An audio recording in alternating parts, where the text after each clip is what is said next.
श्री स्वामी समर्थ. तुम्हा सर्वांचे स्वामी कृपा या चॅनलमध्ये स्वागत आहे. तुम्ही असा कधी विचार केला आहे का की एका दिवसाच्या पुण्यकारी दानाने भयंकर संकटातूनही कुणी आपल्याला वाचू शकतो? हो, अधिक मास महिन्यातील 20वा अध्यायात आपल्याला सोमशर्माची कथा सांगितली आहे. सोमशर्मा जे नेहमी अन्नदान, वस्त्रदान आणि दीपदान करीत असायचे, त्यांनी एका दिवसाच्या दानाने एका भयंकर राक्षसाचा उद्धार कसा केला ते आपण या अध्यायात जाणून घेऊया. अधिक मास महात्म्य कथासार अध्याय 20वा. सोमशर्माची कथा. भगवान विष्णू म्हणाले, लक्ष्मी, पूर्वी सौराष्ट्र देशात प्रभासपट्टण नावाच्या एका गावात सोमशर्मा नावाचा गृहस्थ होता. तो मोठा निष्ठावान, सदाचारी आणि दानशूर असा होता.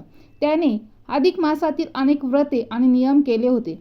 नित्य प्रातस्नान, दीपदान, अन्नदान, तांबूलदान वगैरे यथाशक्ती दानेही केली होती. अधिक मासाच्या उद्यापनाच्या दिवशी तो सोमशर्मा असाच अगदी भल्या पहाटे उठला, नदीवर गेला आणि स्नान करून परत घराकडे निघाला. त्यावेळी अंधारच होता. तेव्हा वाटेत काय चमत्कार! एक भयंकर, अक्राळ, विक्राळ आणि धिप्पाड राक्षस सोमशर्माच्या पुढे येऊन उभा राहिला.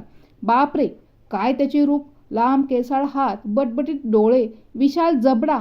त्याला पाहून सोमशर्मा डचकला, परंतु न घाबरता त्याने त्या राक्षसाला विचारले, कोण रे तू?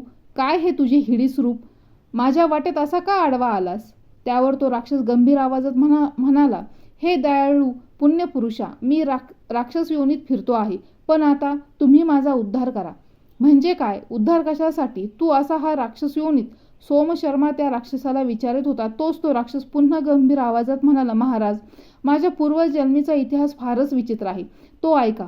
मग मला या भयंकर योनीतून मुक्त करा. माझा उद्धार करण्यास तुम्ही समर्थ आहात. तुमचे हे अधिक मासातील स्नानाचे थोडेसे तरी पुण्य मला दान करा. त्या योगे मला सद्गती मिळेल. मग त्या राक्षसाने आपली पूर्वजन्मीची हकीकत सांगितली. ती अशी, पूर्वजन्मात मी एक मोठा धनवंत सावकार होतो. संतती, संपत्ती, अपार वैभवात मी नांदत होतो. कशाचीही कमी मला नव्हती. एके दिवशी एक गृहस्थ माझ्याकडे आला. तो म्हणाला, मला काशी यात्रेला जायचे आहे. माझा हा दागिन्यांचा डबा आपणाकडे ठेवा.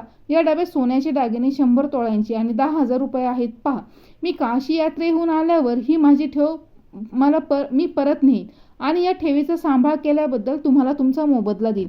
मी त्याची ती ठेव माझ्याकडे ठेवून घेतली. पुढे तो गृहस्थ 12 वर्षांनी काशी यात्रेहून आला आणि त्याची ती ठेव मला परत मागू लागला. तेव्हा मी चक्क नाकबूल झालो. त्याला म्हणालो, कसली ठेव? वा रे वा, चालता हो. बिचारा काय करणार? पुरावा काय होता? मग तो मला तळतळात देऊन गेला. थोड्याच दिवसांनी मला मरण आले. यमदूतांनी माझा खूप छळ केला आणि शेवटी या राक्षस योनीत मला टाकले. या राक्षस जन्मात मला फार त्रास होत आहे. माझ्या उद्धारासाठी तू मला पुण्यदान कर. राक्षसाचा तो इतिहास ऐकून सोमशर्माला त्याची दया आली. त्याने आपल्या हातात पाणी घेऊन संकल्प केला. आपल्या अधिक मासातील स्नानाचे 7 दिवसांचे पुण्य त्या राक्षसाला दान दिले. त्या पुण्याईचे पाणी अंगावर पडताच चमत्कार असा झाला की राक्षसाचा देह एकदम दिव्य झाला आणि स्वर्गातून विमान येताच तो त्या विमानात बसून हात जोडून सोमशर्माला धन्यवाद देत निघून गेला. विष्णू म्हणाले, लक्ष्मी, सोमशर्माची ही कथा ऐकलीस. आता पुढे 21व्या अध्यायात मी तुला अधिक मासातील स्नानाच्या पुण्याईची आणखी कथा सांगणार आहे. ती तू चित्त देऊ नये. 20वा अध्याय समाप्त. श्रीकृष्णार्पणमस्तु. तर अशा प्रकारे सोमशर्माच्या एका दिवसाच्या दानाने फक्त राक्षस नाही तर संपूर्ण नकारात्मकता दूर झाली.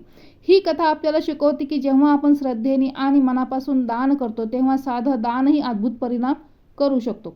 तर प्रत्येक पुण्याचा क्षण किमतीचा आहे आणि प्रत्येकाने आपल्या क्षमताप्रमाणे दान करत राहावे.